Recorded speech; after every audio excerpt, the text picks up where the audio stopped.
Assalamu alaikum students, welcome to the lecture 16 of software design and architecture. We are almost halfway through our course and we have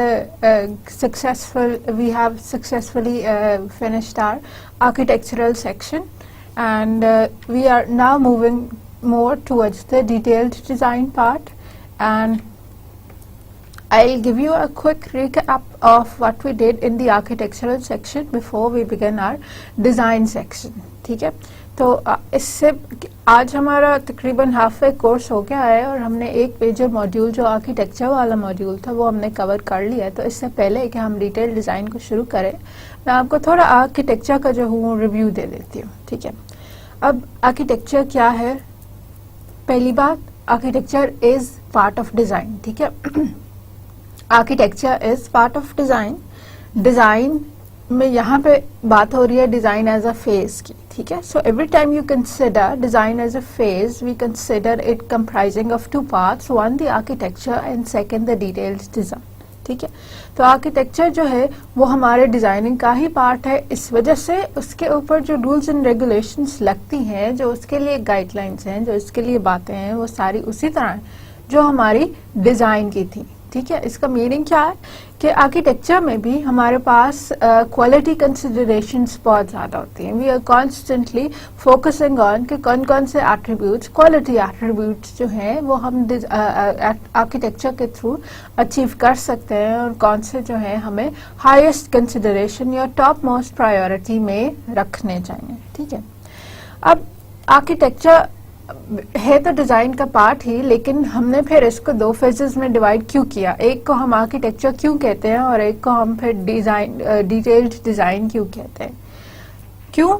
architecture का जो main focus है वो it's outward looking, या इसका focus जो है वो stake holders की तरफ है। ठीक है, it is on a higher level of abstraction. Higher level of abstraction से मीनिंग ये ले लें कि इसमें बहुत सारी जो डिटेल्स है वो हम हाइड अवे कर देते हैं। ठीक है, कौन सी डिटेल्स जो हमारी इम्प्लीमेंटेशन से क्लोजर हैं या हमारी टारगेट टेक्नोलॉजी से क्लोजर हैं, उस तरह की कुछ डिटेल्स हम हाइड अवे कर देते हैं, and we focus more on कि हमारे कस्टमर्स को जो चीज़ें चाहिए वो किस तरह से पूरी होंगी। एंड जो तीसरी, जो बहुत अहम बात हमारे आर्किटेक्चर की कंसिडरेशन में आती है वो ये आती है कि क्वालिटी एट्रीब्यूट्स को अचीव करने के लिए आर्किटेक्चर जो है वो ग्राउंड वर्क प्रोवाइड करता है। तो क्वालिटी की जो हमारी नॉन फंक्शनल रिक्वायरमेंट्स की जितनी भी चीज़ें हैं वो तब तक अचीव नहीं होंगी अगर हमने अपने आर्किटेक्चर को बनाते वक्त उन सबको कंसिडरेशन में नहीं रखा। ठीक है, अगर आप आर्किटेक्चर के टाइम पे ये नहीं चेक करते कि परफॉर्मेंस के लिए आपको लेयर्ड आर्किटेक्चर की बजाय क्लाइंट सर्वर ज़्यादा सूटेबल पड़ता है, या स्केलेबिलिटी के लिए आपको 2 टियर्ड की बजाय मल्टी टियर्ड ज़्यादा सूटेबल पड़ता है, तो इम्प्लीमेंटेशन के बाद इस तरह के ये क्वालिटी एट्रीब्यूट्स, ये नॉन फंक्शनल रिक्वायरमेंट्स हम अपने सिस्टम में किसी तरह डाल नहीं सकते। ठीक है, तो ग्राउंड वर्क या बेसिस जो है वो हमारी हमेशा जो है आर्किटेक्चर के थ्रू इस्टेब्लिश होती है, स्टार्ट होती है। आर्किटेक्चर में हम लोग जो चीज़ें कंसिडर करते हैं वो क्या है? हम कंसिडर करते हैं कंपोनेंट्स। कौन से कंपोनेंट्स? सिस्टम लेवल के कंपोनेंट्स। ठीक है, देन हम इन कंपोनेंट्स या इन एलिमेंट्स की स्ट्रक्चरिंग डिसाइड करते हैं, या हम इनकी पोजीशनिंग डिसाइड करते हैं कि how would they be placed one with respect to one another. For example, हमारे पास लेयर्ड में हमने देखा था कि हायरार्की के अंदर अरेंज होते हैं। सर्विस ओरिएंटेड आर्किटेक्चर के अंदर हमने देखा था कि हायरार्की के अंदर अरेंज होते हैं। हमने रेपोजिटरी आर्किटेक्चर के अंदर देखा था कि एक सेंट्रली लोकेटेड डाटा स्टोर के इर्द गिर्द अरेंज होता है। तो हमने इनकी फिजिकल पोजीशनिंग भी हमने डिसाइड कर ली कि यहाँ हम कौन से मशीन्स या कौन से प्रोसेसेस के ऊपर इनको मैप करेंगे।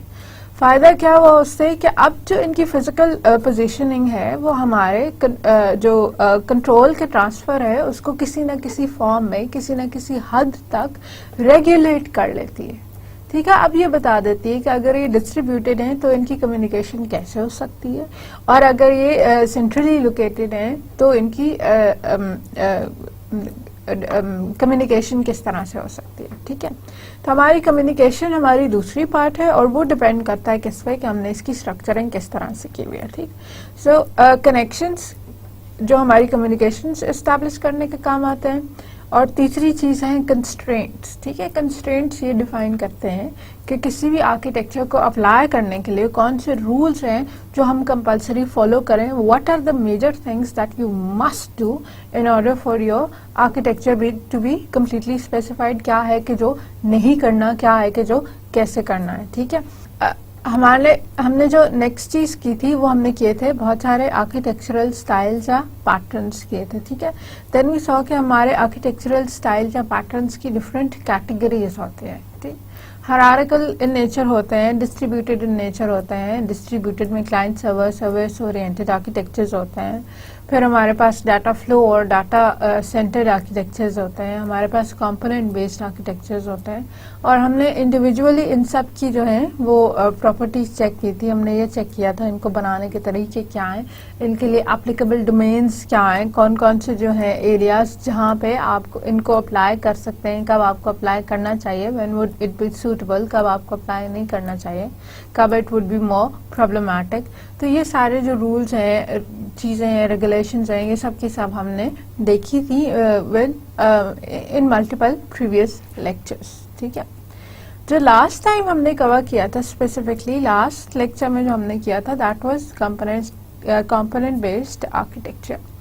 कंपोनेंट बेस्ड आर्किटेक्चर का आइडिया क्या है, इसका फलसफा क्या है कि हम जो है हर चीज़ अपने सॉफ्टवेयर में जो हमें रिक्वायर्ड है, हर चीज़ वो खुद क्रिएट नहीं कर रहे, रादर हम क्या कर रहे हैं कि हम कुछ कंपोनेंट्स मार्केट से उठा रहे हैं। ठीक है, बिल्कुल ऐसे ही जैसे हार्डवेयर के कंपोनेंट्स होते हैं, इसी तरह हमने सॉफ्टवेयर के भी थोड़े से कंपोनेंट्स बना लिए, एप्लीकेशंस क्रिएट कर लिए, स्मॉल स्केल एप्लीकेशंस। और ये स्मॉल स्केल एप्लीकेशंस जो कोई छोटा सा एक फंक्शनैलिटी या एक बिजनेस गोल अचीव करता है, इनको हमने मार्केट में रिलीज कर दिया।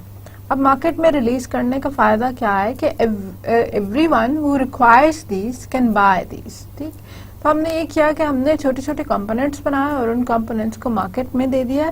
और this idea is the components of the shelf idea. ठीक है, जो हमारा कट्स वाला आइडिया ना कि commercial components of the shelf हमने ले लिए, ये वो आइडिया है कि आपने कंपोनेंट्स क्रिएट की, आपने छोटी छोटी एप्लीकेशंस क्रिएट की और you given these applications for usability by anybody. जो भी इसको चाहे वो उसको खरीद के इस्तेमाल कर ले। ठीक, उससे हमें क्या फ़ायदा है, मतलब पूरी सॉफ्टवेयर इंजीनियरिंग कम्युनिटी को क्या फ़ायदा है, सबको क्या इसका जो है लॉन्ग टर्म में, why did we created in the first place, long term में क्या हमें बेनिफिट हो रहा था कि अब जो है क्योंकि बेसिक यूटिलिटीज बना के हमने सेल आउट करनी शुरू कर दी हैं, तो not everybody has to work on those basic utilities over and over again.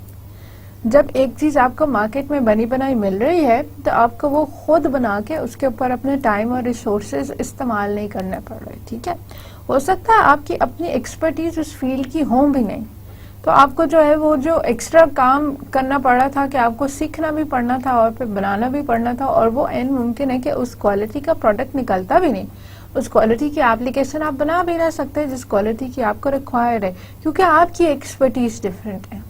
ठीक, तो उन सारे प्रॉब्लम का ये हमने सोल्यूशन निकाल लिया कि हम कंपोनेंट्स जो है ऐसे ही ले लेंगे जिस तरह आप हार्डवेयर के कोई प्रोडक्ट्स लेते हैं, और उन कंपोनेंट्स को फिर अपने सिस्टम्स के अंदर एम्बेड कर लेंगे, उन कंपोनेंट्स को अपने सिस्टम्स के साथ फिर हम यूज कर लेंगे।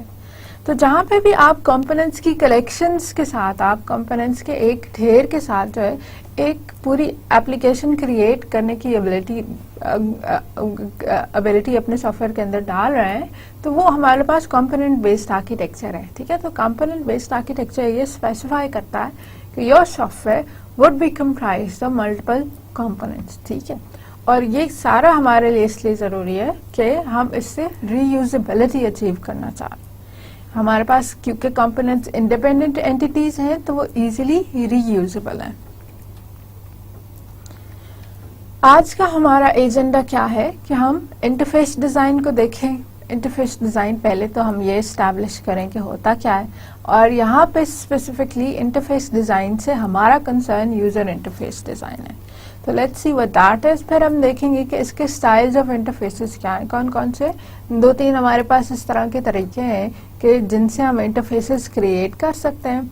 फिर इसकी कुछ डिज़ाइन कंसिडरेशंस देखेंगे। जब बनाने लगो इंटरफेस का डिज़ाइन तो क्या क्या बात है अब आपके that should be at the back of your mind. And then evaluation of a design.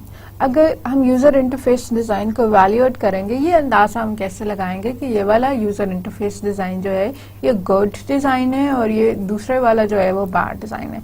तो क्या क्वालिटीज़ एक यूज़र इंटरफेस डिज़ाइन के अंदर होनी चाहिए कि that would make it automatically make it either a good design और अ बैड वन। तो इंटरफेस डिज़ाइन क्या है? The architecture of user interfaces supports it's look and feel and usability aspects. ठीक है, तो इंटरफेस डिज़ाइन में हमारे पास major बातें क्या हैं, चीज़ें क्या हैं कि हमारे लुक एंड फील उसके अंदर डिटर्मिन हो रही है। हम ये बता रहे हैं कि एक सॉफ्टवेयर जो है वो एक्सटर्नल यूजर्स को या कस्टमर्स को जब भी वो उसको इस्तेमाल करेंगे तो what would it look like to them. ठीक है, कौन कौन से फीचर्स जो हैं, जो फीचर्स उनको हैं, एक किसी डिफरेंट सॉफ्टवेयर के डिफरेंट फीचर्स होते हैं, जो भी उसके फीचर्स हैं वो उनको किस फॉर्मेट में नज़र आते हैं। ठीक है, मतलब अब एक वर्ड प्रोसेसर आप ले लें, MS वर्ड ले लें, तो उसका इंटरफेस जो है उसमें क्या हमें नज़र आता है कि एक सेंटर में हमारे पास स्क्रीन या एरिया है कि जिसके अंदर हम टाइपिंग कर सकते हैं और ऊपर हमारे पास एक टूल बार है जिसके अंदर हमारे मेन्यू बार है और टूल बार है जिसके अंदर हमारे मेन्यूज दिए हुए हैं और जो टूल्स की लिस्ट दी हुई है वो दी हुई है। ठीक है, और नीचे कहीं स्टेटस बार आ रही है और जिसमें ये दिया हुआ है कि अभी हमारे पास वर्ड काउंट आ रहा है और so on and so fourth. हमारे पास बहुत सारी और छोटी छोटी इस तरह की चीज़ें आ रही। तो ये जो उसकी शक्ल है, what it looks like, what it feels like, that's the interface. ठीक है, तो यूजर इंटरफेसेस का कंसर्न इसी बात से होता है कि हमारे कस्टमर जो है, हमारा यूजर जो है, जो हमारा सॉफ्टवेयर एक्चुअली बाद में यूज करेगा, उसको हमारे इसके इंटरफेस के जो हैं कौन कौन सी चीजें, what would they look like, what would they B feel like. ठीक है, और फील से यहाँ पे इस पर्सपेक्टिव में है फील लाइक कि whether they would be comfortable using it or they would not be comfortable using it। ठीक है, वो आपको एक गुड फीलिंग देता है या बैड फीलिंग देता है।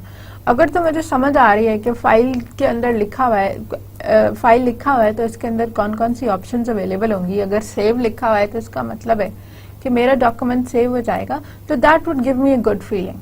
ठीक है, चीज़ें जो है उसी तरह है जैसे आपने इमेजिन किए हैं कि एक लफ्ज़ अगर लिखा हुआ है तो उसका वही मीनिंग है जो उसका होना चाहिए था। सेव का मतलब कैंसिल नहीं है।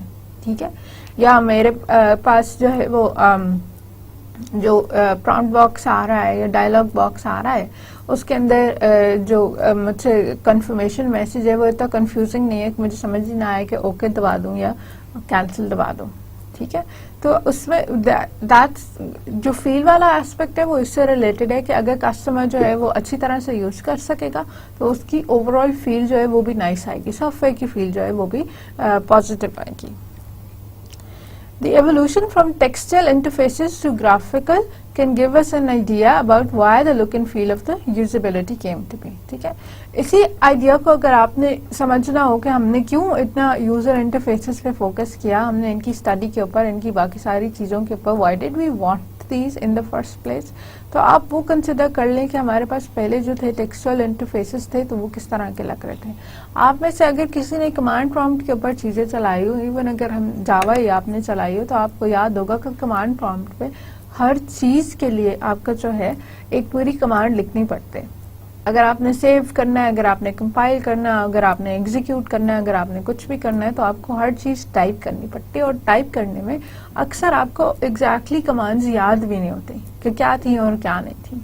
ठीक है, इस तरह के भी सॉफ्टवेयर्स थे हमारे पास कि जिसमें आपने सारी इंस्ट्रक्शंस जो हैं वो उनको टाइप करके देनी होती थी और ये इंस्ट्रक्शंस की टाइपिंग में अगर एक स्पेलिंग भी लेफ्ट से राइट हो जाए, गलत हो जाए एक स्पेलिंग भी, तो हमारी ना तो कमांड एग्जीक्यूट होगी ना हमारे पास रिजल्ट आएगा।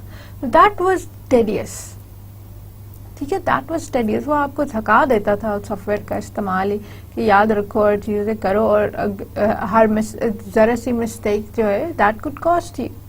तो वो हमारे पास एक तो इट वाज नॉट नेचुरल, आपको इस्तेमाल उस तरह नहीं हो रहा जिस तरह हम रियल वर्ल्ड में चीज़ों को इमेजिन कर रहे होते हैं, and that was very very tedious. तो फिर हमने क्या किया कि हमने एक ग्राफिकल यूजर इंटरफेस जो है वो क्रिएट किया और उसका आइडिया हमने ये रखा कि चीज़ें लोगों को जो है हम इस फॉर्मेट में दे दें कि उनका काम कम से कम हो जाए। अब स्पेलिंग्स ना लिखें, टाइप ना करें, रादर आप एक किसी चीज़ पे क्लिक करें या दूसरी पे करें तो उसके कॉरेस्पॉन्डिंग कोई ना कोई ऑपरेशन जो है वो परफॉर्म हो जाए।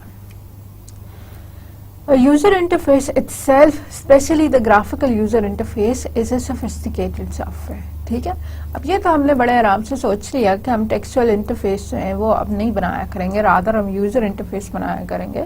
लेकिन यूजर इंटरफेस क्रिएट करना कोई इतना आसान काम नहीं है। This is a sophisticated software all in itself. उसके जो ग्राफिकल एस्पेक्ट्स हैं, जो उसके डिजाइन एस्पेक्ट्स हैं, जो उसके एस्थेटिक एस्पेक्ट्स हैं, कौन सी चीज कहाँ लगेगी, क्या बटन ब्लू में होना चाहिए, क्या ग्रीन में होना चाहिए, क्या रेड में होना चाहिए, बैकग्राउंड जो है उसके कलर्स क्या होने चाहिए, टेक्स्ट के क्या होने चाहिए, वेदर ये कॉम्प्लीमेंट्री हो या रेड के ऊपर ब्लैक लगा हो, ब्लैक के ऊपर येलो लगा हो, तो इस तरह के कलर्स होने चाहिए, कैसी थीम्स कैसे होनी चाहिए, कस्टमर्स की जो है उनको नजर आ रहे हो कि पहला पेज जो है वो दूसरे पेज से बिल्कुल फर्क है। ठीक है, पहले के ऊपर मेन्यू लगा हुआ था, दूसरे के ऊपर मेन्यू है ही नहीं, स्टेटस बार कहीं और लगी हुई है, एक पे राइट पे मेन्यू आ रहा है, एक पे लेफ्ट पे मेन्यू आ रहा है। तो all of these little things, ये पूरी की पूरी एक साइंस इन इटसेल्फ है। ठीक है, interface designing is a science in itself. उसके ऊपर बहुत सारा एफर्ट और टाइम लगता है, लॉजिकली भी चीजों को सोचना कि कहाँ होंगी और कैसे रिलेटेड होंगी, और फिर ग्राफिकली भी उनको डिजाइन करना कि वो अपीलिंग हो। आजकल में तो सॉफ्टवेयर जो है दे आर एवरीवेयर, आपको हर चीज का सॉफ्टवेयर मिल जाता है, और हर चीज का सॉफ्टवेयर आपको दो तीन वेंडर से भी मिल जाता है। ठीक है, अब जैसे एमएस वर्ड है, एमएस वर्ड एक टेक्स्ट एडिटिंग सॉफ्टवेयर है। अब this is not the only text editing software, हमारे पास बहुत सारे और भी टेक्स्ट एडिटिंग सॉफ्टवेयर हैं। इवन माइक्रोसॉफ्ट के अपने बनाए हुए भी हैं, स्मॉलर वाले, इवन नोटपैड और टेक्स्टपैड की तरह के भी हैं। ठीक है, तो आपके पास ढेर एक टेक्स्ट एडिटर्स का है, उसमें से आप कौन सा सिलेक्ट करेंगे? वो सिलेक्ट करेंगे जो आपको सबसे ज्यादा बेहतर फीचर्स देता है और जो आपको इस्तेमाल करने में सबसे बेहतर लगता है। ठीक है, तो हम आजकल की दुनिया में इंटरफेस डिजाइन इतना इम्पोर्टेंट हो गया है कि आपकी एप्लीकेशन की सक्सेस या फेलियर खाली उसके इंटरफेस डिजाइन पे भी मैटर कर सकती है। दो एंटीवायरसेस हों और दोनों एंटीवायरसेस एक बराबर पाए के हों, लेकिन एक का इंटरफेस ग्राफिकल हो कि जिसमें आपको नजर आ रहा है कि किधर से मैंने अपना सिस्टम स्कैन करना है। अगर मैंने सी ड्राइव जो है उसको स्कैन करना है लेकिन डी ड्राइव को नहीं करना, तो स्किप कराने का क्या तरीका है। और दूसरा एंटीवायरस इस तरह का हो कि वो ऑटोमेटिकली खुद ही जो है एक कमांड आप उसको दे दें कि स्कैन, तो वो खुद से सारी चीजें स्कैन करे, ना आपको ऑप्शंस बताए, ना आपको कोई आपसे परमिशंस ले कौन कौन सी ड्राइव स्कैन करनी है, क्या नहीं करना।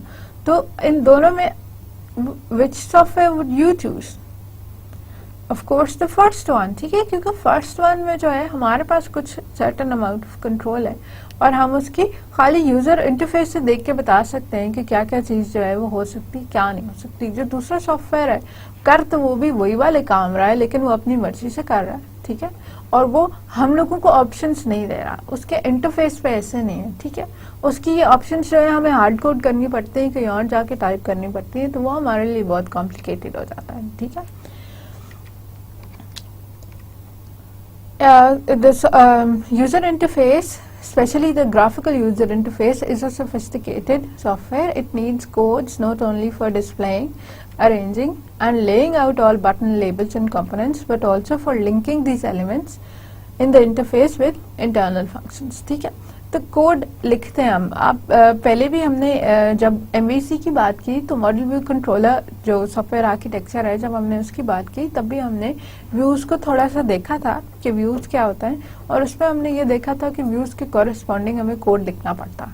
एक वेब पेज में बहुत कॉमन है कि अगर हमने वेब पेज के अंदर कहीं HTML का कोड लिखा है तो वो हमारे व्यू को कॉरेस्पॉन्ड कर रहा होगा, वो ये चीज डिसाइड कर रहा होगा कि हमारे पेज के ऊपर कौन कौन से एलिमेंट्स होंगे। फॉर एग्जांपल ऊपर कोई टाइटल बार होगी और लेफ्ट में कोई मेन्यू साइड मेन्यू आ रहा होगा और सेंटर में कोई पिक्चर्स या इमेजेस डिस्प्ले हो रहे होंगे, और यही व्यू फिर ये डिसाइड करता है कि इन सारों का जो है इफेक्ट क्या होगा, इनकी एक दूसरे की हिसाब से प्लेसमेंट क्या है, और फिर अगर सबमिट का बटन दबा देगा तो सबमिट के पीछे का कोई कॉरेस्पॉन्डिंग एक्शन होगा। ठीक है, वो उसके लिए कंट्रोलर को कॉल कर लेता। तो अब हमारा इसका काम क्या है कि इसके लिए जो हम कोड लिखते हैं, जो इसके लिए हम डिजाइन करते हैं, उसमें एक काम तो यह है कि डिस्प्ले कराए एलिमेंट्स को, कहाँ बटन डिस्प्ले कराना है, कहाँ रेडियो लिस्ट डिस्प्ले करानी है, कहाँ कुछ और डिस्प्ले कराना है, अरेंजिंग आइटम्स, ठीक है, अगर 4 पिक्चर्स हैं हमारे उसके ऊपर, तो इस तरह तो नहीं है कि 4 पिक्चर्स में से एक इतनी बड़ी है और एक इतनी सी है और एक इतनी सी है और इनकी आपस के अंदर कोई हायरार्की नहीं बन रही, अरेंज नहीं हो रहा है, ये एक दूसरे से कॉरेस्पॉन्ड नहीं कर रहे। तो उनकी अरेंजमेंट की जो रिस्पॉन्सिबिलिटी है, डिपेंडेंसी है, वो हमारे पास इधर इंटरफेस के कोड पे आ जाएगी। Laying out all the buttons, labels, components, ठीक है, जितने भी एक्चुअल प्लेस करने हैं बटन, अगर क्रिएट करना है तो उसके लिए बटन का टैग क्रिएट करना पड़ेगा। तो इन सब की एक्चुअल प्लेसमेंट वो अगेन इसके कोड का काम है। And for linking these elements in the user interface with internal functions of the software, और ये काम करना है कि जो अंदर की फंक्शनैलिटी है वो उसको इस सब के साथ एसोसिएट कराना है, ठीक है। सबमिट का मीनिंग है कि फॉर्म के अंदर जितनी भी वैल्यूज हैं उन सारी वैल्यूज को डाटाबेस के अंदर स्टोर करा दो।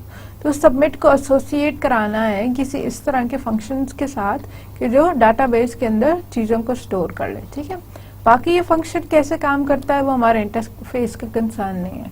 इंटरफेस का कंसर्न सिर्फ इतना है कि ये अगर सबमिट क्लिक हो तो इस बटन पे चले जाओ। वो बटन चाहे डाटाबेस में स्टोर करा रहा हो, चाहे वैल्यूज जो है वो इक्वल्स टू 0 कर रहा हो, कुछ भी कर रहा हो, हमारे बटन ने सिर्फ इतना काम करना है, उसने ये बताना है कि जब ये क्लिक होगा तो ये इसके पीछे का कौन सा फंक्शन चलना चाहिए, ठीक है। तो it links the elements on the user interface with the internal functionalities और फंक्शंस ऑफ द सॉफ्टवेयर। अब थैंकफुली हमारे पास जो ज़्यादातर प्रोग्रामिंग लैंग्वेजेस हैं, विजुअल बेसिक है, जावा है, इनके अंदर बिल्ट इन इस तरह की कंपोनेंट्स हैं जो लेआउट मैनेज कर रहे हैं, ठीक है। आपने अगर जावा को इक्लिप्स के साथ यूज़ किया हो तो आपने देखा होगा कि उनका सोफिस्टिकेटेड सा एक इंटरफेस है जहां हमारे पास टूल्स भी अवेलेबल हैं और ऊपर हमारे पास टूल बार के अंदर बहुत सारे ऑप्शंस भी अवेलेबल हैं कि हम अपने कोड के साथ क्या कर सकते हैं, रन कर सकते हैं, उसको डीबग कर सकते हैं, उसको कंपाइल कर सकते हैं, एग्जीक्यूट करा सकते हैं, जो जो उसके ऑप्शंस हैं वो कर सकते हैं, ठीक है। हम उसको हॉल्ट कर सकते हैं, डीबग में हम नेक्स्ट लाइन में जा सकते हैं या नेक्स्ट ब्रेक पॉइंट तक जा सकते हैं। तो वो बहुत सारे फीचर्स और फंक्शनैलिटीज दिए हुए हैं, ठीक है।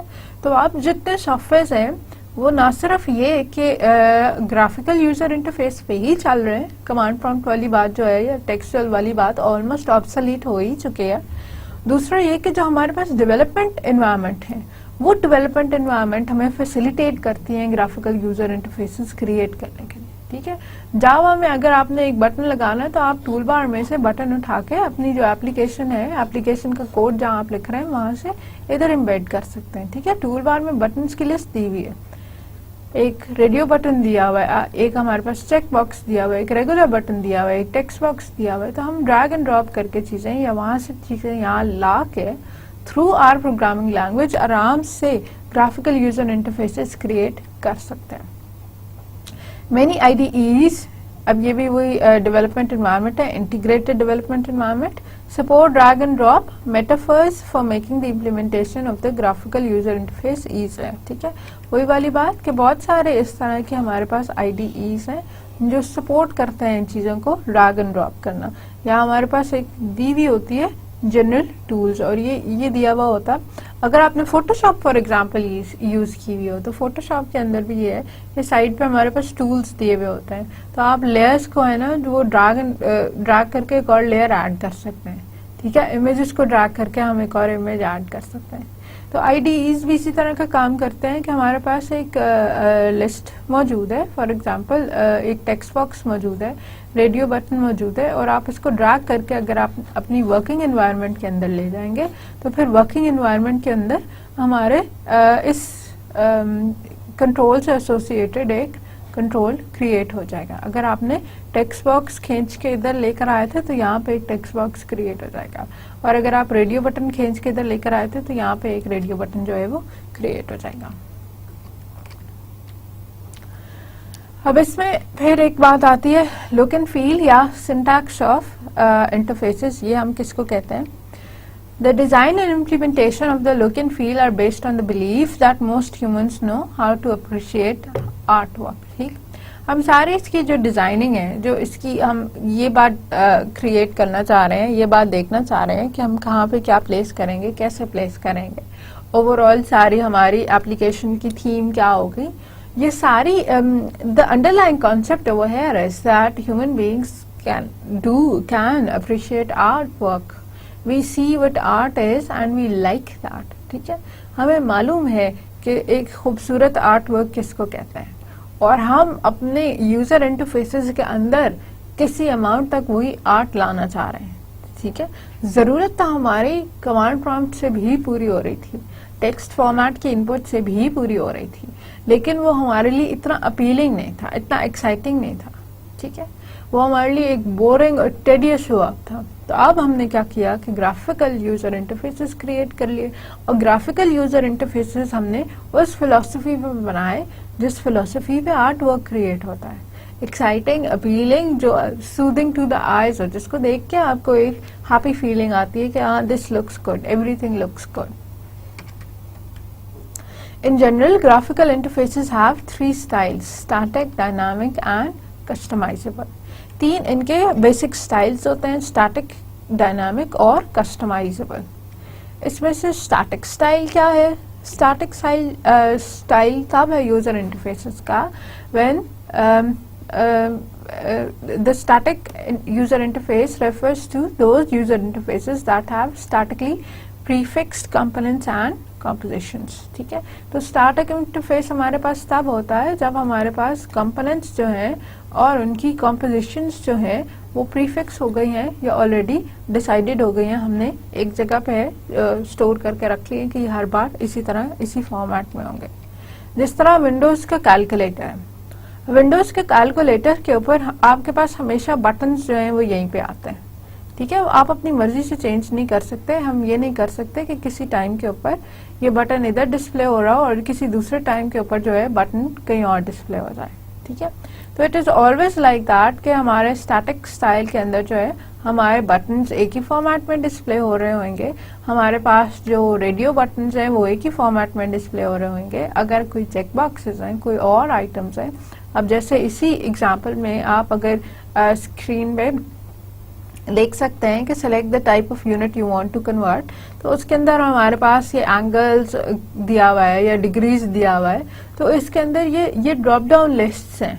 ठीक है, अब ड्रॉप डाउन लिस्ट में से कौन सा आपने सेलेक्ट करना है ये तो आपकी मर्जी. ठीक है, आप एंगल सेलेक्ट कर लें या डिग्री सेलेक्ट कर लें या कोई और चीज सेलेक्ट कर लें, वो तो आपकी मर्जी. लेकिन ये ड्रॉप डाउन किधर डिस्प्ले होगा ये आपकी मर्जी से नहीं, ये इधर ही डिस्प्ले होगा. ये this is where it would be always. ठीक है, तो इसी तरह इसके साथ जो फ्रॉम और टू में हमारे पास जो है वो एक टेक्स्ट बॉक्सेस दिए हुए हैं, और इन टेक्स्ट बॉक्सेस में भी नोटिस करें कि फ्रॉम वाले के अंदर जो है वो लिखा हुआ है कि एंटर वैल्यू. तो मतलब ये वो टेक्स्ट बॉक्स है जो हमें कोई इन्फॉर्मेशन हमसे लेगा, और जो टू के साथ है उसके अंदर इस तरह की कोई बात नहीं है. इसका मतलब है कि वो इन्फॉर्मेशन हमें वापस देगा, वो रिसीविंग एंड पे नहीं है, वो सेंडिंग एंड पे. ठीक है, इसी तरह हमारे पास टॉप पे व्यू, एडिट, हेल्प, इनकी ऑप्शंस हमारे पास अवेलेबल हैं जो हमारी फर्दर इसकी डिटेल्स हमें प्रोवाइड करते हैं. तो स्टैटिक स्टाइल इसको हमने क्यों कहा है? हमने स्टैटिक इसलिए इसको कहा है कि हमारे पास जितने भी आइटम्स हैं उसमें से कुछ यूजर की मर्जी से चेंज नहीं हो रहा. इनकी पोजिशनिंग, इनका नंबर, इनकी अमाउंट, ये सारी की सारी ऑलरेडी डिसाइडेड है. तो स्टैटिक स्टाइल अब इसी में फर्दर देखते हैं. The frequently used digits and commands are in the right hand column. जो इसकी दूसरी अहम बात या दूसरी मजेदार चीज है कि एक तो हमने पहले से ही प्रीफिक्स कर दिया कि कौन कौन से हमारे पास बटन्स अवेलेबल होंगे. दूसरा काम हमने ये किया कि जो हमारे पास फ्रीक्वेंटली यूज्ड है वो राइट हैंड कॉलम में दे दिए. ठीक है, वो हमारे स्क्रीन पे राइट है कि सबसे ज्यादा. अब इस फिगर में जैसे आप लोग देख लें कि इसमें डिजिट्स दिए हुए हैं. सब कैलकुलेटर खोलना है तो सबसे ऑब्वियस काम यही होगा कि मैंने इसके ऊपर कोई मैथमेटिकल कैलकुलेशन करनी. तो जो फ्रीक्वेंटली यूज्ड है उनको एक साइड पे प्लेस कर लिया. इनफ्रीक्वेंटली यूज्ड जो है वो हमने दूसरी पे प्लेस कर ली. साइंटिफिक है, स्टैटिस्टिक है, इसके अंदर जैसे साइन है, कोसाइन है, साइन एच है. ये यूजुअली ज्यादातर लोगों को नहीं चाहिए होती, ये मैथ्स के स्टूडेंट को चाहिए होती हैं, ये स्टैट्स के स्टूडेंट को चाहिए होती हैं या उनके प्रोफेशनल्स को चाहिए होती हैं.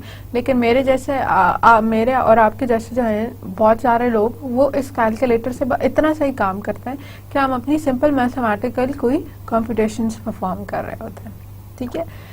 Digits are grouped into a panel that is almost the same as the digits panel on the popular devices like phones. अब इसमें एक और बात नोट करें कि ये जो 1 2 3 का सीक्वेंस है ये इसी तरह का सीक्वेंस है जैसे हमारे पास कीबोर्ड में दिया हुआ होता है, ये उसी तरह का सीक्वेंस है जैसे हमारे पास सेल फोन में दिया हुआ होता है। तो हमने वो सीक्वेंस चेंज नहीं किया, ठीक है। एक रेगुलर कैलकुलेटर के ऊपर जो सीक्वेंस दिया हुआ था उसी को हमने इधर मिमिक किया, ठीक है। हमारे पास जो सेल फोन्स में होता है, जो हमारे पास कीबोर्ड्स में होता है जिस तरह से, वही वाला हमने इधर भी क्रिएट किया। इससे फायदा क्या है कि यूजर को कोई नई बात नहीं सीखनी पड़े, he is familiar with this, उसने ये चीजें इसी तरह से पहले देखी हैं, उसने ये डिजिट्स जो हैं वो इसी प्लेसमेंट में पहले देखे हैं, he is familiar with that, तो उसका लर्निंग जो है वो उसकी जरूरत नहीं है, वो सेम चीज सेम आइडिया प्रीवियस नॉलेज पे आराम से उसको इस्तेमाल करा। The architecture provides context for the content and tells us what we can do, ठीक है। तो अब इसकी जो कंप्लीट शक्ल है, जो इसका डिजाइन है, उसी से आपको पता चल जाएगा कि आप क्या और क्या नहीं कर सकते। ऊपर जो है हमारे पास रिजल्ट्स आ रहे हैं, नीचे हमारे पास बटन्स आ रहे हैं। The architecture also illustrates the syntax of the user interface, ठीक है।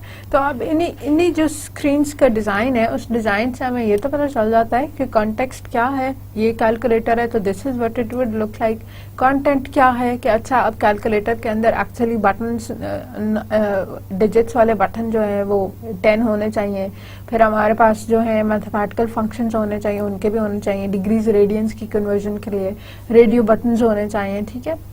दी आर्किटेक्चर जो है अब वो इसका सिंटैक्स बता रहा है, और सिंटैक्स में यही वाली बातें हमारे पास आते हैं, ठीक है। ये स्टैटिक है, ये इस तरह इसके जो एलिमेंट्स हैं वो प्लेस होंगे, और ये एलिमेंट्स जो है फिर यूजर्स जो हैं वो किस इसके साथ यूजर्स जो हैं वो कौन कौन से फीचर्स यूज कर सकते हैं, वो कौन कौन सी इसकी फंक्शनैलिटीज इस्तेमाल कर सकते हैं। The help menu is one of the precious tools for helping users find tutorial and hints on the using system. अब इसमें एक और बहुत अच्छी बात दी हुई है, इसमें हेल्प दी हुई है, ठीक है। हेल्प से क्या होएगा कि अगर किसी यूजर को एक नहीं अंदाजा कि इसको इस्तेमाल कैसे करना है, तो वो हेल्प सेक्शन में से इसकी आराम से ट्यूटोरियल्स और हिंट्स और वो सारी चीजें जो है वो निकाल सकता है। Many user interfaces fall into this style, such as text editor, IDE, ठीक है। इवन आप Microsoft Word खोल लें, Microsoft Excel खोल लें, PowerPoint खोल लें, तो उसमें भी आप टूल्स को चेंज नहीं कर सकते। टूल्स का जो सेट आपको दिया हुआ है वो उसी तरह दिया हुआ है।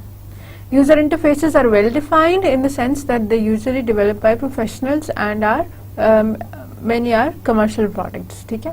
तो अब इंटरफेसेस वेल डिफाइंड होता है मतलब क्लियर होते हैं, इसमें कोई एम्बिग्विटी नहीं है। जो एप्लीकेशन है उस एप्लीकेशन के पर्सपेक्टिव से सबसे बेहतर इंटरफेस ही डिजाइन हुआ हुआ है, क्योंकि ये हमारे पास यूजुअली प्रोफेशनल्स ही बना रहे हैं, और इसी वजह से हम इजीली कमर्शियल प्रोडक्ट्स के तौर पर सेल भी कर सकते हैं। Even interface design can be sold, ठीक है।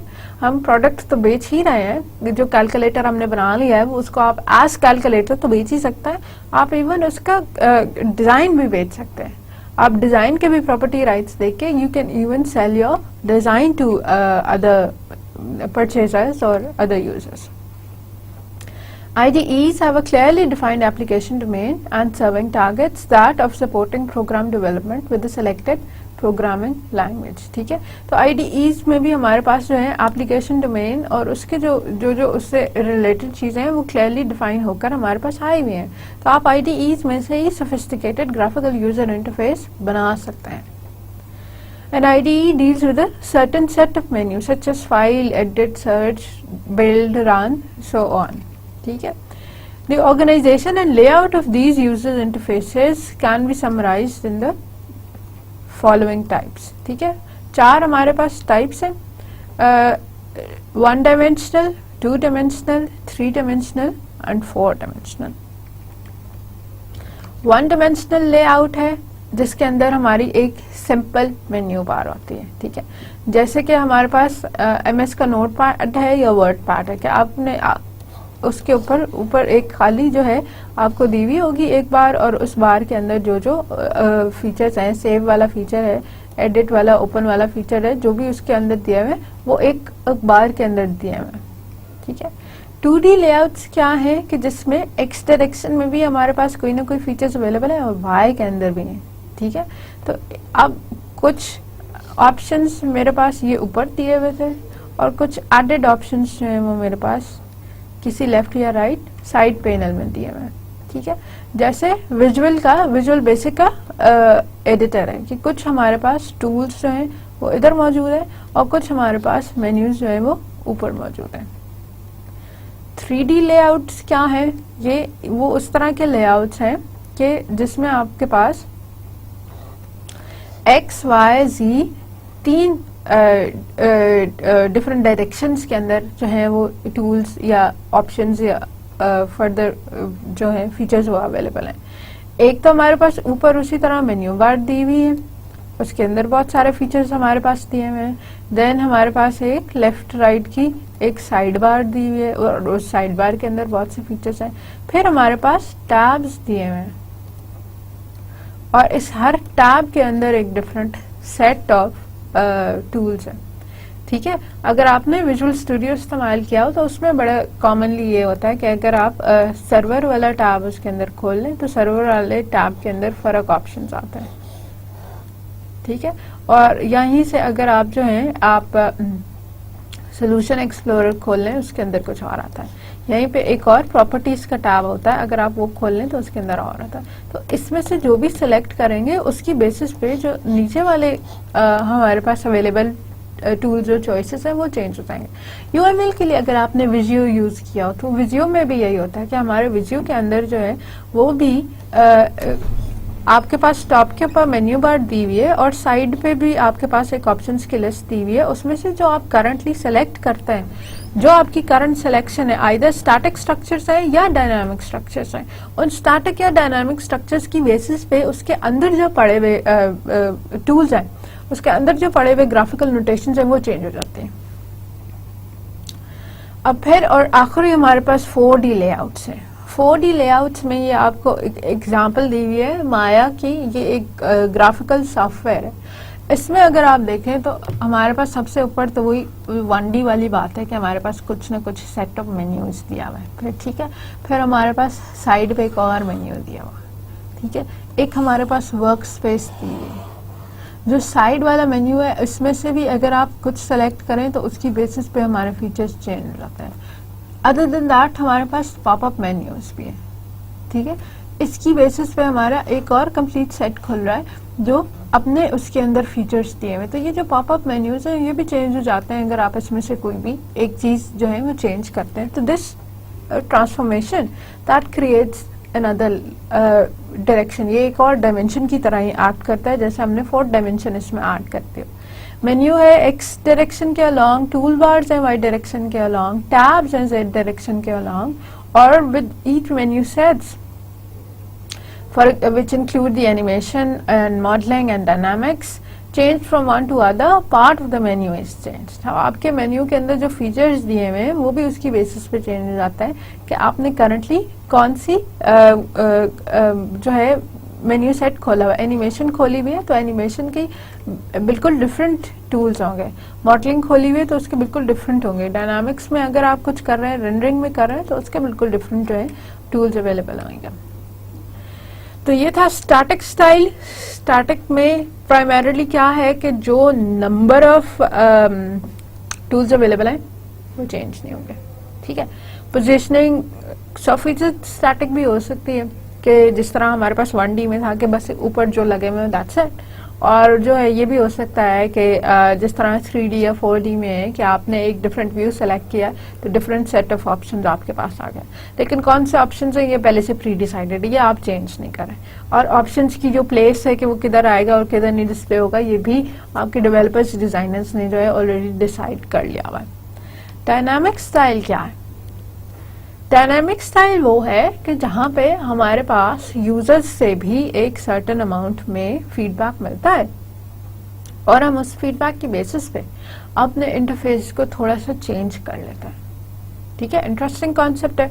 अब ये देखो कि इसकी सबसे जो कॉमन या बेसिक एग्जांपल है ना हमें वेबसाइट्स में मिलती है। Websites allow users to ask, browse and search for information that the users would like to obtain। ठीक है, आपने एक ऑनलाइन सेलिंग की वेबसाइट खोली है, फॉर एग्जांपल आपने amazon.com खोली है और आप amazon.com पे बुक्स सर्च कर रहे हैं।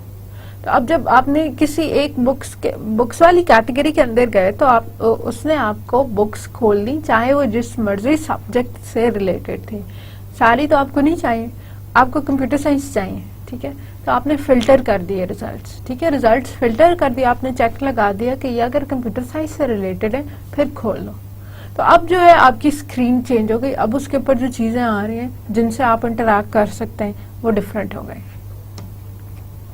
This kind of user interface also provides menus, tabs and some static links. तो डायनामिक में इवन दो कि हम कुछ चीजें तो यूजर की बेसिस पे, यूजर की इंटरेक्शन की बेसिस पे चेंज कर रहे हैं, लेकिन कुछ चीजें हम फिर भी स्टैटिक ले रहे हैं। जैसे उसके मेन्यूज उसको अभी भी प्रोवाइड करते हैं, ठीक है। एक वेबसाइट में ऊपर इसी तरह से दिया हुआ होता है जैसे हमारे पुराने सॉफ्टवेयर के अंदर दिया हुआ था कि आपने इसके साथ करना क्या है, पॉसिबल है आपको दिया हुआ, ठीक है। इसी तरह हम टैब्स और कुछ स्टैटिक लिंक्स दे सकते हैं कि अगर नेक्स्ट पे जाना है तो इधर चले, इसको प्रेस करते हैं, प्रीवियस जाना है तो इसको प्रेस करते हैं। तो कुछ चीजें हम उसी तरह दे सकते हैं जैसे पहले थी, और कुछ चीजें हम कम्प्लीटली डिफरेंट कर देते हैं। These user interfaces leave space for displaying information and the information may embed many dynamic links known as hyperlinks, ठीक है। तो यहाँ पे क्या है कि हम ये कर लेते हैं कि अब आपका you're not stuck in that same or in that very document, rather ये कि अगर आपने ये चूज कर लिया है कि आपने कंप्यूटर साइंस की किताबें देखनी है तो उसके डिफरेंट लिंक्स खोल गए, ठीक है। तो अब जो आपके पास ऑप्शंस थे, आप एक डॉक्यूमेंट से दूसरे में जा सकते हैं। अभी आप कंप्यूटर साइंस में सबसे ऊपर सॉफ्टवेयर डिजाइन आर्किटेक्चर की किताब पढ़ी है, आप उसके ऊपर क्लिक करते हैं तो आपको एक और डॉक्यूमेंट के अंदर ले जाएगा, और उस डॉक्यूमेंट के अंदर कुछ और आपकी इंफॉर्मेशन डिस्प्ले हो रही होगी, कुछ और आपके जो है वो मेन्यूज वगैरह आ रहे होंगे।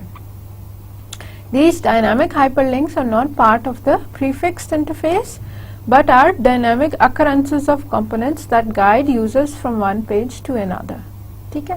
तो अब ये जो हाइपरलिंक से हम एक डॉक्यूमेंट से दूसरे के अंदर चले जाते हैं, दूसरे से पहले के अंदर वापस भी आ सकते हैं, ये हमारे स्टैटिक स्ट्रक्चर में या प्री फिक्स्ड या प्री डिफाइंड यूजर इंटरफेस के अंदर मौजूद नहीं थे, ठीक है। ये यूजर्स को हेल्प करते हैं एक वेब पेज से दूसरे वेब पेज के ऊपर नेविगेट करने में। ये हमारी पूरी जो वेब वाली जितनी डोमेन है उसके सारे काम जो है बेसिकली इन्हीं हाइपरलिंक्स के साथ हो रहे हैं।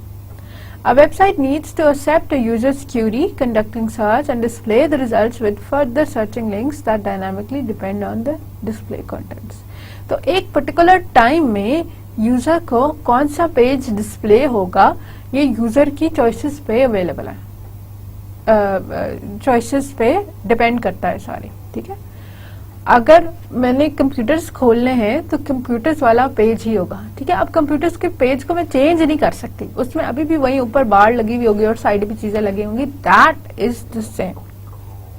लेकिन वेदर कंप्यूटर पे जाना है या गाड़ियों पे जाना है या सेलफोन्स खोलना है, ये मेरी मर्जी है, ठीक है। तो दैट्स व्हाट वेबसाइट्स डू। अब websites need to accept the users query, user से कोई ना कोई इनपुट लेने की एबिलिटी उनके पास हो, फिर उस पर सर्चिंग करके जो रिजल्ट्स डिस्प्ले करने हैं वो रिजल्ट्स डिस्प्ले कर सकें। That dynamically depend on the displayed contents, ठीक है। वो वाले लिंक्स डिस्प्ले करें कि जो डिपेंड करते हैं कि हमने यूजर ने कंटेंट्स कौन से रिक्वेस्ट किए थे। A browser can be used to access any available web object uniquely linked by the URL, ठीक है। और ब्राउजर्स जो है हमारे पास, वेब ब्राउजर्स जो है, फायरफॉक्स है, इंटरनेट एक्सप्लोरर है, क्रोम है, ऑपरा है, इन सब की ये एबिलिटी है कि ये इसी तरह के वेब ऑब्जेक्ट्स जो भी लिंक्ड हैं, जो हमारे वेब पेजेस हैं, उन सारों के सारों को एक्सेस कर सकते हैं। Almost all organizations have their own websites and so do many individuals, ठीक है। तो आजकल के ज़माने में तो हर ऑर्गेनाइजेशन का कोई ना कोई वेब पेज क्रिएट हुआ हुआ है। Every organization that we can think of जिसका substantial amount में वर्क है, वो उसकी ऑनलाइन प्रेजेंस बिल्कुल मौजूद है। And these websites provide different content and embedded hyperlinks to guide users to search more URLs. और ये सारी वेबसाइट्स क्या करती हैं, डिफरेंट कंटेंट प्रोवाइड करती हैं और डिफरेंट लिंक्स प्रोवाइड करती हैं ताकि अपने यूजर्स को फर्दर और भी यूआरएल्स पे ट्रांसफर कर सकें, फर्दर और भी डिफरेंट इंफॉर्मेशन हम उसको प्रोवाइड कर सकें। अब ये जो हमने कह दिया एक पेज से दूसरे पे चले जाएंगे, इधर से उधर चले जाएंगे, उसका कोई ना कोई तरीका, कोई ना कोई प्रोसीजर, कोई ना कोई स्ट्रक्चर होना चाहिए। तो वेब पेजेस के अंदर ये जो हाइपरलिंक्स हैं और जो उसका डिस्प्लेड कंटेंट है, ठीक है। हाइपरलिंक्स किसको कहते हैं? हाइपरलिंक्स कहते हैं कि जब आपका एक इस तरह का लिंक है जो आपको करंट डॉक्यूमेंट में से किसी दूसरे डॉक्यूमेंट के ऊपर ले जाएगा। ये टर्म जो है वो वेब के साथ ही हमने एसोसिएट की थी कि ये लिंक करता है चीज़ों को जो एक्चुअली फिजिकली एक ही जगह पे नहीं पड़े हुए, ठीक है। To have a structure and organisation and a labelling system. अब इसमें रिक्वायर्ड क्या है कि कोई ना कोई हमारी सारी चीज़ों का स्ट्रक्चर होनी चाहिए, कोई उसकी ऑर्गेनाइजेशन होनी चाहिए कि एक दूसरे के रेफरेंस से कैसे पढ़ें, और कोई ना कोई लेबलिंग सिस्टम होना चाहिए। Structure determines the appropriate levels of granularity. किस किस डिटेल तक ग्रैनुलैरिटी, यही होता है कि कितनी फाइननेस है उसमें, कितनी स्मॉलर अमाउंट में है डिटेल्स उसमें। तो ये डिसाइड करता है, स्ट्रक्चर डिटरमिन करता है कि किस अमाउंट में डिटेल्स हम उसके अंदर डालेंगे। ऑर्गेनाइजेशन इन्वॉल्व करती है कि इन्हीं कंपोनेंट्स की जो है वो ग्रुपिंग किस फॉर्मेट में होगी।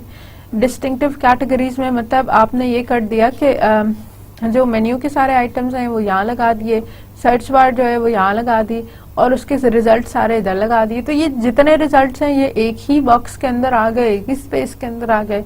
टूल बार्स जितने हैं वो एक ही स्पेस के अंदर आ गए। लिंक्स जो थे कि आप इस पेज पे जा सकते हैं वो एक ही स्पेस के अंदर आ गए। तो वो ये बताता है कि हम कैसे इन कंपोनेंट्स को डिफरेंट कैटेगरीज के अंदर डिवाइड कर सकते हैं। The labeling system can be used for figuring out what to call those categories for series of navigation links that lead to them, ठीक है। अब ये डिसाइड कर लें कि आपने इन जो कैटेगरीज हमने क्रिएट कर दी है, इन कैटेगरीज को नाम दे दें ताकि हम उन नामों पे रेफर करके अपने हाइपरलिंक्स को उन नामों के ऊपर ट्रांसफर कर सकें। तीसरी जो हमारे पास इम्पोर्टेंट है वो हमारे पास है कस्टमाइजेबल स्टाइल्स। कस्टमाइजेबल स्टाइल्स क्या होता है? जहां यूजर अपनी मर्जी से आप अपने इंटरफेस को किसी हद तक चेंज कर सकता है, ठीक है। अब इसमें क्या है कि इसमें इंटरफेस जो है वो बहुत टाइटली इंटीग्रेटेड होता है एंटायर सॉफ्टवेयर के साथ, क्योंकि ऑप्शंस हैं और ऑप्शंस चेंज हो रही हैं। तो इसके पीछे इस तरह का कोड लिखा है जो डायरेक्टली इंटरफेस के साथ रिलेटेड है। Entire software system supports all needed functions with a specific customizable user interface, ठीक है। अब विंडोज में आपने देखा हो तो विंडोज को हम ब्लू कलर में भी इस्तेमाल कर सकते हैं और ब्लैक कलर में भी कर सकते हैं, ठीक है। आप जो विंडोज के फीचर्स हैं वो इससे चेंज नहीं होते। चाहे मैं ब्लू वाली उसकी थीम अप्लाई कर लूँ, ब्लू थीम अप्लाई कर लूँ, तो भी जो बटन जितने दिए हुए थे उनका वही मीनिंग होगा, और अगर मैं ब्लैक अप्लाई कर लूँ तो भी उनका वही मीनिंग होगा। तो ये जहाँ आप इंटरफेस को चेंज कर सकते हैं अपनी नीड की बेसिस पे, रिक्वायरमेंट की बेसिस पे, वो कस्टमाइजेबल इंटरफेसेस हैं। Many interfaces that belong to the static style also have some setting functions for customizing the interface, ठीक है। तो स्टैटिक स्टाइल वाले भी कुछ हैं जो किसी हद तक कस्टमाइजेशन की एबिलिटी देते हैं। टेक्स्ट कलर्स चेंज कर सकते हैं, टूल बार्स वगैरह चेंज कर सकते हैं, ठीक है। लेकिन ये फंक्शनैलिटी चेंज नहीं करता है। स्टैटिक में जो है वो हम फंक्शनैलिटी चेंज नहीं करते। जो लेटेस्ट हमारे पास आ रहे हैं कस्टमाइजेबल से भी थोड़े ज्यादा सोफिस्टिकेटेड, वो हैं इंटरैक्टिव जीयूआई। इंटरैक्टिव जीयूआई के अंदर क्या है कि multi touch sensing systems create हुए हैं। इसकी सबसे कॉमन एग्जांपल आपके पास आपके सेलफोन्स है कि आप जो है सेलफोन्स में हाथों के साथ इंटरैक्ट करके आप किसी चीज को बड़ा छोटा कर सकते हैं, ठीक है। आपकी फिंगर मूवमेंट से आपकी चीजें जो भी आइटम्स आपके स्क्रीन पे करंटली अवेलेबल हैं वो चेंज हो सकते हैं। आप स्क्रॉल नेक्स्ट लेफ्ट राइट करके जो है हम अपनी पिक्चर सारी देख सकते हैं, स्क्रीन पे किसी चीज को एक्सपैंड कॉन्ट्रैक्ट कर सकते हैं, उसके साथ इंटरैक्ट कर सकते हैं। तो ये मल्टी टच सेंसिंग सिस्टम्स हैं जो लेटेस्ट हमारी इस जीयूआई फील्ड के अंदर अब क्रिएट हुआ है। अब ये वाली जो है ये मल्टीपल यूजर्स को भी केटर फॉर कर सकते हैं, ठीक है। सोफिस्टिकेटेड हमारे पास जो है जैसे टेबल टॉप्स वाले सॉफ्टवेयर हैं, टेबल टॉप्स वाले इंटरफेसेस हैं, तो उसमें मल्टीपल यूजर्स भी आ सकते हैं। और ये जो है This technique is force sensitive and provides unprecedented resolution and scalability. इसका फायदा यह है, force sensitive है, इसमें resolutions आप बहुत high maintain कर सकते हैं, और scalability जो है वो इसके अंदर आप आराम से लेकर आ सकते हैं। That can be used to create sophisticated multi-point widgets for displaying panels large enough to accommodate both hands and multiple users. तो इसमें ये हमारे पास फायदा होता है कि अभी आप रेजोल्यूशन बहुत ज़्यादा है, आप उसके अंदर मेंटेन करते हैं, तो फिर आप इतने सोफिस्टिकेटेड विजेट्स बना सकते हैं, सोफिस्टिकेटेड डिवाइसेस क्रिएट कर सकते हैं जो मल्टीपल लोगों को भी हैंडल करती हैं और मल्टीपल पॉइंट ऑफ इंटरैक्शंस को भी हैंडल करते हैं। नेक्स्ट हमारे पास है सेमांटिक्स यूजर इंटरफेसेस के क्या है। ठीक है, सेमांटिक्स यूजेबिलिटी, कंसिस्टेंसी, इंटीग्रेशन की टर्म्स में आता है। हम इनको जल्दी से देख लेते हैं कि क्या है। Usability is the key attribute that determines the quality of N interface. ठीक है, यूजेबिलिटी से पता चलता है कि सॉफ्टवेयर कितना अच्छा है। अगर सॉफ्टवेयर ज्यादा यूजेबल है तो सॉफ्टवेयर की क्वालिटी ज्यादा है। Usability depends on the architecture of the interface and the entire software system, but also the needs, experiences and the capability of users. आपने सॉफ्टवेयर का इंटरफेस कितना अच्छा बनाया है उस पर तो डिपेंड करता ही है यूजेबिलिटी। ठीक है, लेकिन इसमें भी करता है कि यूजर की अपनी नीड्स या रिक्वायरमेंट्स या उसके एक्सपीरियंसेस क्या हैं। अगर उसको कंप्यूटर ज़्यादा अच्छा आता है तो वो ज़्यादा सक्सेसफुली यूज़ कर लेगा। अगर हमने एक लाइब्रेरी मैनेजमेंट सिस्टम के अंदर टर्म्स वो वाली रखी है जो लाइब्रेरी से ज़्यादा एसोसिएटेड है, तो वो एक लाइब्रेरियन जो है वो इंट्यूटिवली आराम से उनको अंडरस्टैंड कर सकता है और इस्तेमाल कर सकता है। यूजेबिलिटी इनफॉर्मल प्रेजेंटेशन को ऑल्सो इंक्लूड करती है। ठीक है, ये बता देती है कि हमारी इनफॉर्मल बोल रही हूँ, इंफॉर्मेशन प्रेजेंटेशन को इंक्लूड करती है। ठीक है, ये बता देती है कि इन्फॉर्मेशन जो हमने प्रेजेंट की है वो किस लेवल तक हमारे कस्टमर्स को रिलेट करती है। एक तो उनको अंडरस्टैंड हो जाएगी और दूसरा ये है कि वो उसको सक्सेसफुली यूज कर सकेंगे। ठीक है, प्रेजेंटेशन में भी direct representation of input information such as text in a word processing. ठीक है, तो ये एक इतनी सिंपल सी बात भी हो सकती है कि जैसे वर्ड प्रोसेसर में आप टेक्स्ट डालते हैं, तो अगर टेक्स्ट जितना आप आराम से डाल रहे हैं वो उसकी यूजेबिलिटी कंसिडर होती है। ठीक है, तो यूजेबिलिटी को जब हम जज करने पे आते हैं, हमने कहा कि इसमें यूजर का एक्सपीरियंस भी मैटर करता है, तो जज करने पे आते हैं तो कभी ये इतनी सिंपल टर्म्स में भी है कि जैसे your ability to add text in a word processor और it may present the information in some other meaningful way such as information returned by web pages as images or even videos। ठीक है, तो presentation वाला जो aspect है वो इतना small भी हो सकता है कि सिंपल टेक्स्ट भी हो सकता है और कॉम्प्लेक्स भी हो सकता है जैसे इमेजेस और वीडियोस भी हो सकता है। तो हमारी ओवरऑल यूजेबिलिटी जो है वो इसी इंफॉर्मेशन की प्रेजेंटेशन के ऊपर डिपेंड कर रही है। User centred. ठीक है, अब हमारे इंटरफेसेस को एक तो यूजेबिलिटी का ख्याल रखना चाहिए, दूसरा इनको क्या होना चाहिए, यूजर सेंटर्ड होना चाहिए। User interface design must take into account the needs, experiences and capabilities of the system users. Interface must be a user centred product. हमने कहा कि इंटरफेस के लिए हम खुद से कोड लिखते हैं तो उसमें हमारे पास रिक्वायर्ड है कि ये यूजर सेंटर्ड हो, यूजर के हम एक्सपीरियंस और यूजर की बेसिस के ऊपर हम ये डिसाइड करें कि किस तरह का इंटरफेस होना चाहिए। अगर वो कोई एक्सपीरियंस यूजर है तो उसके लिए इंटरफेस की रिक्वायरमेंट्स डिफरेंट हो जाती हैं, और अगर वो कोई नॉविस यूजर है तो उसके लिए डिफरेंट हो जाती हैं। एक अगर आप गेम डेवलप करेंगे तो गेम डेवलपमेंट के रूल्स डिफरेंट होंगे, और एक अकाउंटिंग का सॉफ्टवेयर डेवलप करेंगे तो उसके डिफरेंट होंगे। और इसमें एक बहुत इंपॉर्टेंट काम जो हम कर सकते हैं, हम प्रोटोटाइप्स क्रिएट कर सकते हैं। प्रोटोटाइप से हमें जल्दी से पता चल जाता है कि यूजर को पसंद आ गया इंटरफेस या नहीं आया। और जो थर्ड चीज हमारे पास थी वो है इंट्यूटिव। जैसे मैंने आपसे ये कहा था कि सेव का बटन कैंसिल ना कर दे और कैंसिल के जहां लिखा हो उससे जो सेव ना हो रहा हो, तो कुछ आपके पास चीजें होनी चाहिए जो इंट्यूटिव होनी चाहिए, ऑब्वियस है। ठीक है, आपको एकदम से पता चल रहा है कि अच्छा जहां सबमिट लिखा हुआ है ना, तो सबमिट का ऑब्वियस मीनिंग यही है कि ये सारी चीजों को जो है वो कहीं पे जाके सबमिट करा देगा। तो that's what it would mean. ठीक है, best user interface is one that people can figure out how to use quickly and effectively even without instructions. और इस हिसाब से इंट्यूटिव का हम मेजर इस तरह से करते हैं कि हमारे पास सबसे अच्छा सॉफ्टवेयर वो है कि जिसको सबसे आराम से यूजर्स इस्तेमाल कर ले without anybody having to tell them. किसी को बताना नहीं पड़ा कि कैसे इस्तेमाल करना है, उन्हें खुद ही से पता। और GUIs अगेन हमारे पास बेटर है टेक्सचुअल इंटरफेसेस से, क्योंकि उनमें ये इंट्यूटिवनेस ज्यादा है because of the Windows and menus and buttons. उससे जो है वो आपको खाली तस्वीर देख के भी पता चल रहा है कि इसका रिजल्ट क्या होगा। Consistency, designers must consider the physical and mental limitations of users of the software. ठीक है। तो जब भी आप बना रहे हैं सॉफ्टवेयर, तो आपको ये भी ख्याल रखना है कि आप किस ऑडियंस के लिए बना रहे हैं। बच्चों के लिए सॉफ्टवेयर बना रहे हैं, अगर आप एक लर्निंग एप्लीकेशन क्रिएट कर रहे हैं जो उनको इंग्लिश सिखाती है, तो उसमें अगर आप छोटे छोटे बहुत से मेन्यू डाल देंगे कि फाइल और ओपन और सेव, तो उन बच्चों की समझ में नहीं आएगा। ठीक है, तो आपने उसका भी ख्याल रखना होता है कि आप किसके लिए ये क्रिएट कर रहे हैं।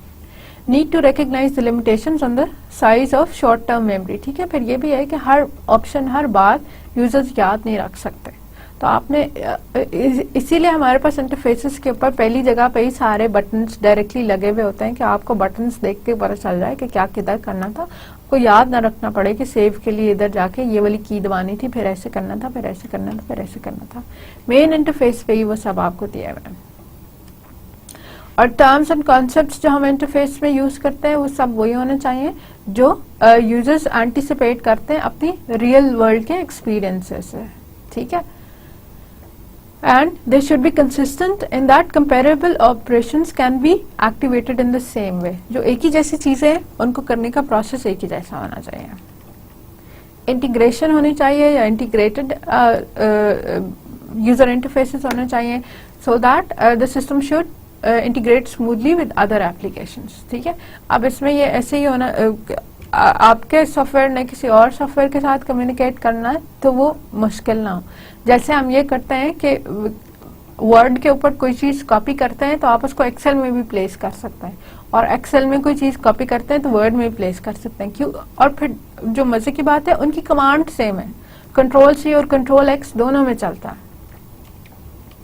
फ्रेंडलीनेस होनी चाहिए, हमारा जो यूजर इंटरफेस है वो एक्सट्रीमली फ्रेंडली होना चाहिए, मतलब कि उसमें एक तो कोई सिंटैक्स के मिस्टेक्स नहीं होना चाहिए, दूसरा हमारे अपीलिंग होना चाहिए इन द सेंस के जैसे ब्लू थीम्स हैं तो they are very soothing to the eyes. Blue colour को देख के जो है आपको बुरा नहीं लगता, लेकिन अगर आपने ब्लैक बैकग्राउंड बनाया हुआ होगा और उसके ऊपर जो है नियॉन येलो सारा कर दिया होगा तो वो नहीं होना चाहिए। तो एक फ्रेंडली यूजर इंटरफेस वो है कि एक तो जो आपको अपील करता है, आपको अफेंड नहीं करता, किसी तरह बुरा नहीं लग रहा, और फिर जो है उसमें सारी जो अभी हम बात कर रहे थे जो ऑप्शंस हैं वो बहुत ऑब्वियस वाली ऑप्शंस हैं जो आपकी अपनी डोमेन से निकली हुई है। ठीक है, एक लाइब्रेरी के लिए जो चीजें चाहिए होती है ना कि एक issue a book and return a book, वो उन्हीं टर्म्स वही वाली टर्म्स इस्तेमाल करके होनी चाहिए। ठीक है, इंटरफेस सिंपल होना चाहिए, द सिंपलर द बेटर। आप वहाँ पे जो है, अब जैसे हमारे पास इंटरफेसेस में ये चीज होती है कि ऊपर अगर मेन्यू बार दी हुई है तो उसमें सारी चीजें एक ही तरह लिखी हुई है, फाइल लिखा हुआ है और फाइल के साथ जो है ऑप्शंस लिखा हुआ है, एडिट लिखा हुआ है, दे मेक सेंस। ठीक है, फिर इसी तरह जो नीचे दिया हुआ है, अब जो सबसे ज्यादा यूज होंगे, सेव वाला आइकन यूज होगा या ओपन वाला फोल्डर वाला आइकन यूज होगा, तो अगेन जो सिमिलर है वो एक जगह हमने डाल दी, दैट मेक सेंस। तो सिंपल होना चाहिए, कोई कम्प्लेक्सिटी नहीं है कि 3 ऑप्शंस कुछ और हैं, 3 ऑप्शंस कुछ और हैं, फिर आपको खुद देखना पड़ रहा है, सोचना पड़ रहा है कि अच्छा इसका क्या मीनिंग होगा, ये क्या चीज होगी। The more complexity the lesser useful your interface है। स्टैटिक्स का ख्याल रखें, स्टैटिक्स अच्छे होने चाहिए। वही जो कलर कॉम्बिनेशंस की अभी आपको बात कर रही थी कि ऐसे नहीं करें कि कलर कॉम्बिनेशंस ऐसे करते हैं कि पढ़ा ही नहीं जा रहा कि आपके इंटरफेस पे लिखा हुआ क्या है, इतने छोटे फॉन्ट में लिख दिया, ये इतने बड़े में लिख दिया है कि वो किसी को समझ ही नहीं आ रहा कि वो क्या लिखा हुआ है। तस्वीर लगा दी है तो वो इतनी लो रेजोल्यूशन की लगा दी है कि उसके जो रिजल्ट थे उनका फायदा ही नहीं हो रहा। प्रोडक्टिव होना चाहिए, प्रोडक्टिव कैसे कि it indicates a minimal number of work steps that can accomplish a task. ठीक, प्रोडक्टिविटी यूजर इंटरफेस की किस तरह हो सकती है कि ये सबसे लेसर नंबर ऑफ स्टेप्स के अंदर आपको अपना काम पूरा करने की एबिलिटी रहे, और कस्टमाइजेबल होना चाहिए। अगर मुझे फॉर एग्जांपल जिस तरह हमारे पास कलर ब्लाइंड्स होते हैं, उनके लिए स्क्रीन किसी और कलर में नजर आ रहे हैं, ठीक है, लेकिन रेगुलर यूजर्स होते हैं उनके लिए किसी और में आ रही। तो अगर आप कलर चेंज करना चाह रहे हैं, आप वो थीम रखना चाह रहे हैं जो किसी यूजर को हर्ट नहीं करे, तो फिर इस वजह से ये कस्टमाइजेबल होना चाहिए। और देन वी हैव कि यूजर इंटरफेसेस को इवेल्युएट कैसे कर सकते हैं। ठीक है, इवेल्युएशन के लिए हमारे पास कुछ थोड़े से एट्रीब्यूट्स हैं, कुछ सवाल हैं बेसिकली कि अगर आपको इनके जवाब मिल जाएंगे तो you can say whether this is a good design और a bad one. How long does it take a new user to become productive with the user interface? एक नया यूजर कितनी देर लगाएगा आपके सॉफ्टवेयर में एक अच्छे एक काम को करने के लिए, जो है सक्सेसफुली कंप्लीट करने के लिए। अगर ज्यादा देर लगाएगा तो not a good user interface, कम लगाएगा फाइन, ठीक है। A new user can master the usage of user interface in 3-day training seminar. इसको हम जज कैसे करते हैं, क्वांटिफाई कैसे करते हैं? 3 दिन की ट्रेनिंग के बाद सक्सेसफुली कर लेगा, 2 घंटे के बाद ही सक्सेसफुली कर लेगा, ठीक है। तो इस तरह के पैरामीटर से हम इसको क्वांटिफाई करते हैं। What percentage of interface components and system functionalities are usable? Backend की फंक्शनैलिटीज भी होती हैं, फ्रंट एंड की भी होती हैं, तो उसमें से कितनी है जो यूजर आराम से यूज कर सकता है, उसके लिए सक्सेसफुली यूजेबल है। For example, some components of interface and functionality of the system are redundant, ठीक है। कंट्रोल एस से भी वही काम होता है जो आपके ऊपर उस फ्लॉपी के आइकन को क्लिक करके होता है। तो किस लेवल तक फीचर्स जो हैं वो आराम से इंटरफेस के साथ आप इंटरैक्ट करके निकाल सकते हैं। What is the users observation of the look and feel of the interface, उसको देख के कैसे लग रहा है कि किस तरह का है। यूजर में operate the user interface without looking at it, जिस तरह अभी हमने बात की थी कि कैलकुलेटर है, कैलकुलेटर विंडोज वाला कैलकुलेटर, उसके ऊपर बटन उधर ही लगे हुए हैं जिधर हमारे सेल फोन के अंदर लगे हुए होते हैं या कीबोर्ड के अंदर लगे होते हैं। तो आपको एग्जैक्टली ध्यान से नहीं वो आप देख रहे हैं, आपको नेचुरली पता है कि किधर किधर है, तो यू कैन जस्ट सेलेक्ट दोस्त, क्योंकि वो आपकी मेमोरी में वो उसी तरह से है। फिर है कि how effective is the user interface at recovering from user errors. अगर यूजर ने कुछ गलत दबा दिया है या कोई और चीज इस तरह की कर दी है, तो उससे कितने सक्सेसफुली जो है हमारा सिस्टम उसको इंटरफेस उसको हैंडल कर सकता है। जैसे सिस्टम चेक हमारे पास होता है जो ऑटोमेटिकली स्पेलिंग्स को चेक करता है, यूजर का एरर है ना, तो अब हमारा क्या सिस्टम वही रुक जाता है, इंटरफेस जो है अगले लफ्ज नहीं आपको टाइप करने देता या ये कर देता है कि आप टाइप करते जाएं, वो अंडरलाइन हो रहे हैं, बाद में हम उनको ठीक कर लेंगे।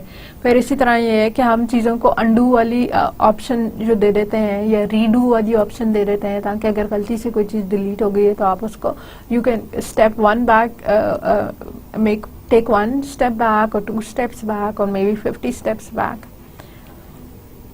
Can the user interface be customized and adapted to a new environment? ठीक है, तो अगेन यूजर अपनी प्रेफरेंसेस की बेसिस पे उसको चेंज कर सकता है या नहीं कर सकता। जैसे हम गूगल के रिजल्ट्स निकालते हैं और हमें सारे रिजल्ट्स नहीं चाहिए होते हैं, इसी तरह सिस्टम के इंटरफेसेस में भी आपको हर चीज नहीं चाहिए होती, ठीक है। The user interface can be switched from one version to the other for different users. इसमें हमने वो बात भी जैसे की थी कि हमारे पास जो है कुछ जो है फिजिकल डिसेबिलिटीज भी होती हैं, कलर ब्लाइंड लोग भी हैं, तो उनको स्क्रीन्स डिफरेंट तरह नजर आती है। तो आपके ऑफेंसिव कलर्स नहीं हो, इस तरह की चीज नहीं हो कि जो उनके लिए यूजफुल ना हो, ठीक है। ऐसे इतने लो कॉन्ट्रास्ट के फॉन्ट और बैकग्राउंड ना हो कि वो जो है वो उसको पढ़ ही ना सकें। और अगर इस तरह की कोई चीज है नहीं भी है तो भी हमारे इंटरफेसेस को कस्टमाइजेबल होना चाहिए, ताकि यूजर्स अपनी रिक्वायरमेंट्स के हिसाब से उसमें चीजें चेंज कर लें। And how well does the system response match the users work practice, ठीक है। कितने फीसद हमें ये जो सॉफ्टवेयर का बटन प्रेस करने से वही काम हुआ है जो मुझे ख्याल था कि हुआ है, ठीक है। सेंड का दबाने से अगर मेरा ख्याल था कि मेरी ईमेल जो है वो इन 3 लोगों को चली गई है, तो क्या वाकई इसी तरह हुआ है कि जो 3 लोग थे उन्हीं 3 लोगों को गई है, या नहीं गई किसी एक को गई है और अगले 2 को अलग से आपको करनी पड़ेगी। तो इसमें यही है कि जितनी क्लोजर हमारे अपने वर्क प्रैक्टिस से है उतना बेहतर है, ठीक है। Right click context sensitive menu saves users actions, ठीक है। How tolerant is the system of user error? Again, अगर यूजर कोई चीज गलत कर देता है तो फिर उसके बेसिस पे आपका सिस्टम किस तरह से रिस्पॉन्स करेगा। यूजर accidentally clicked 2 components और hit 3 keys at the same time, ठीक है। तो फिर अब क्या करेगा सिस्टम क्रैश कर जाएगा कि आपने तीनों इकट्ठी दबा दी हैं, या क्या करेगा कि आपको कहेगा कि अच्छा आप रिवर्ट बैक कर लें। Is the user interface complete? और कंप्लीटनेस से हमारे पास क्या मुराद है कि यूजर इंटरफेस के अंदर वो सारे फीचर्स के लिंक्स हमारे पास अवेलेबल हैं, फीचर्स के कॉरेस्पॉन्डिंग कोई ना कोई ऐसा कंपोनेंट अवेलेबल है जिससे हम उनको एक्सेस कर सकते हैं, ठीक है। और उसके साथ हम ये भी कर सकते हैं कि अगर हमारा इंटरफेस कॉम्प्लिकेटेड है, जो थोड़ा सा स्लाइटली सोफिस्टिकेटेड है डिफरेंट सेट ऑफ यूजर्स के लिए, तो हम उसके साथ यूजर गाइडेंसेस दे सकते हैं, ट्यूटोरियल्स दे सकते हैं, हेल्प टूल्स दे सकते हैं कि वो जितने भी फीचर्स थे उनको ढूंढ लें हमारे इंटरफेस में। ठीक है, हर चीज फ्रंट स्क्रीन पहली स्क्रीन पे नहीं होगी, हो सकता है टैब्स में, हो सकता है नेक्स्ट पे हो। ठीक है, तो उसके लिए फिर क्या करें कि आप ट्यूटोरियल्स या हेल्प टूल्स उनके साथ अवेलेबल करते हैं। ठीक है, तो लेट्स कंक्लूड आवर लेक्चर। आज हमने क्या किया कि इंटरफेस डिजाइन स्टार्ट किया, और इंटरफेस डिजाइन में हमने पहले तो ये देखा कि इंटरफेस डिजाइनिंग क्या है और इसकी सिग्निफिकेंस क्या है। तो हमारे इंटरफेस डिजाइन से हमारा मकसद यूजर का इंटरफेस डिजाइन है, और इसकी इम्पोर्टेंस ये है कि हमारे बिजनेस गोल्स के हमारे जो बिजनेस गोल्स अचीव करते हैं वो उनके लिए एक स्टैंडर्ड ये शक्ल या प्रेजेंटेशन क्रिएट कर रहा है जो हमारे कस्टमर्स को अट्रैक्ट करने के काम आती है। ठीक है, मैंने बहुत देर अगर कंप्यूटर पे 20 घंटे काम करना है तो I prefer user interface that is friendly, फिर आप ग्राफिकल यूजर इंटरफेस में काम करना प्रेफर करेंगे। तो हमारी कस्टमर्स की सहूलत, हमारे यूजर्स की सहूलत, उसके लिए हम अपने इंटरफेसेस को प्रॉपर डिजाइन करते हैं। You do not just create excel interfaces anymore, rather graphical interfaces. फिर हमने इसके कुछ स्टाइल्स देखे, 1 डायमेंशनल हो सकते, स्टैटिक हो सकते हैं, स्टैटिक में 1 2 3 4 डायमेंशनल हो सकते हैं, डायनामिक हो सकते हैं, कस्टमाइजेबल हो सकता है। फिर हमने देखे कि डिज़ाइन की कंसिडरेशंस क्या है, डिज़ाइन यूजेबल होना चाहिए, डिज़ाइन फ्रेंडली होना चाहिए, और उस पर हमने ये डिसाइड किया कि अच्छा जब भी आप डिज़ाइन क्रिएट करेंगे तो ये सारी कंसिडरेशंस अपने माइंड में रखेंगे। और फिर डिज़ाइन की इवैल्यूएशन के लिए 3-4 हमने क्वेश्चंस देखे कि अगर इन क्वेश्चंस पे, इन क्राइटेरिया पे डिज़ाइन आपका पूरा उतर है तो then you can say this one is a good design. So that's all for today, until next time, thank you.